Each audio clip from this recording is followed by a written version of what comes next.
वंदे पुरुषोत्तमम। परम दयाल श्री ठाकुर जी कहते हैं, मानव जीवन में 12 वर्ष जीवन की दिशा और दशा को बदल देती हैं। क्यों और कैसे, इस बात को हमें समझने के लिए परम दयाल की जो दिव्य जीवन है, उस जीवन छटा से कुछ बूंद कणा हम बीन बीन कर मोती की माला सजा के इस बात को समझ सकते हैं। और वो क्या है?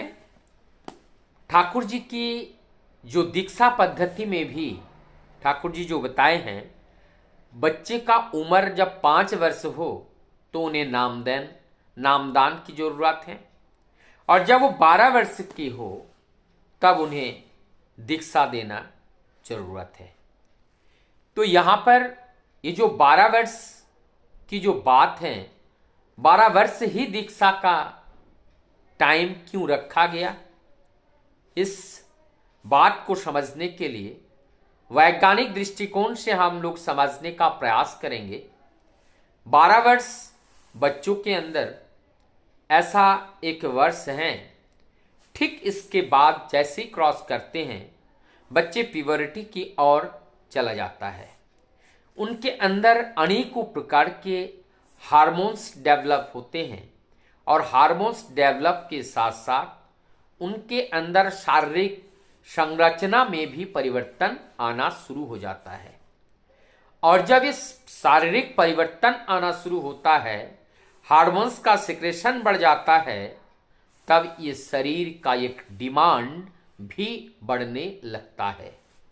12 वर्ष तक इनका डिमांड और इनकी इच्छा केवल और केवल अपने माता पिता परिवार परिजन को लेकर ही होता है। और यही समय होता है कि 12 वर्ष तक माता पिता उन्हें संपूर्ण रूप से ठीक इसी प्रकार से शिक्षा ज्ञान गरिमा से भर दे, जैसे एक मकान बनाने से पहले नींव डाली जाती है, और वो नींव निर्भर करती है कि इनके ऊपर हम कितने मंजिल को खड़ा कर सकते हैं। ठीक ये जो 12 वर्ष का जो समय होता है, और उस 12 वर्ष में जितने अपने माता पिता परिवार परिजन से जो संस्कार संस्कृति का नींव उनके अंदर पड़ जाती हैं, वही उनके संपूर्ण जीवन के लिए वो कार्य में आता है। तो अभी क्या करना है?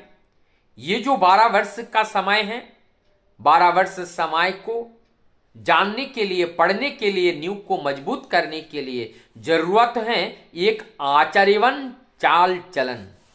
और वो चाल चलन किनके अंदर होना चाहिए?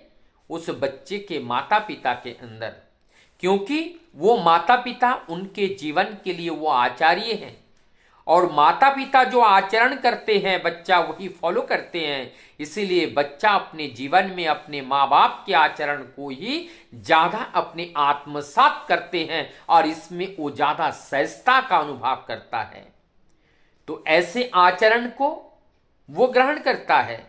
तो माता पिता का आचरण कितना उत्तम, कितना उत्कृष्ट होना चाहिए। इसीलिए जरूरत होती है उस बच्चे की साइकोलॉजी को जान करके उन्हें शिक्षा देना, और इसके लिए जरूरत होती है एक शिक्षिता महिला की जरूरत होती है। अर्थात जो माँ संतान को जन्म दे रही है, उस माँ के अंदर ये कला, ये कौशल, ये चुनौतियां, ये सारे ज्ञान बुद्धि विवेक उनके अंदर होना चाहिए। ये साइकोलॉजी भी होना चाहिए कि उन्हीं के द्वारा जन्म दिया हुआ संतान, उनको एक मानव बनाना है। तो उस मानव बनाने के लिए क्या क्या करणीय है, उस करणीय का जो बोध है, वो बोध जब माँ के अंदर जगता है, तब वास्तव में एक संतान पूर्ण रूप से विकसित हो पाता है। तो यहां पर क्या जरूरत है? यहां पर जरूरत है एक आचार्यवान माता पिता, और उसमें शिक्षित होने का जरूरत क्यों है? क्योंकि बिना शिक्षा प्राप्त किए ज्ञानवर्धन नहीं होती हैं और बिना ज्ञान के बोध उदय नहीं हो पाता है।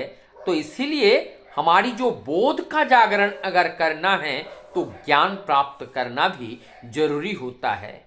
तो ये जो माँ है तो माँ को भी शिक्षित होना चाहिए, माँ को भी सीखना चाहिए। जब माँ इस तरह से नहीं जानेंगे तो संतान के अंदर वो बीज रोपण कैसे करेगी। तो यहां पर जो मूल बात बताया गया, 12 वर्ष के बाद वो बच्चा, उनके अंदर जो हार्मोन्स डेवलप होता है और उस हार्मोन्स की एक इच्छाएं होती है और उस इच्छा को पूर्ण कौन करती हैं? वो इच्छा को पूर्ण ये देह करती हैं। इसीलिए जब तक उनके अंदर ये सेकेंडरी ग्रोथ डेवलप ना हो, उससे पहले अगर हम उनके नींव को मजबूत करने में सफल हो पाते हैं तो उनके अंदर जो हार्मोन्स डेवलप होने के बाद, सीक्रेट होने के बाद, जो सेकेंडरी डेवलपमेंट जब होता है, जो प्यूबरिटी स्टेज है, वो प्यूबरिटी स्टेज में वो शरीरमुखी ना हो जाएं, वो शरीरमुखी उनका चलन ना हो जाए, वो प्रवृत्ति के दास बनकर ना चले। इसीलिए ये 12 वर्ष से पहले माता पिता का सबसे ज्यादा मेहनत और सबसे ज्यादा बल, कौन सा कौशल उस बच्चे के लिए प्रयोग करना चाहिए, ताकि वो बच्चा इतना सक्षम और इतना सफल हो जाए कि जीवन के अनंत बाधाओं के बीच में भी अपने जीवन को ये भव सागर से पार करते हुए किनारे लगाने का के लिए सक्षम हो जाएं। वंदे पुरुषोत्तम।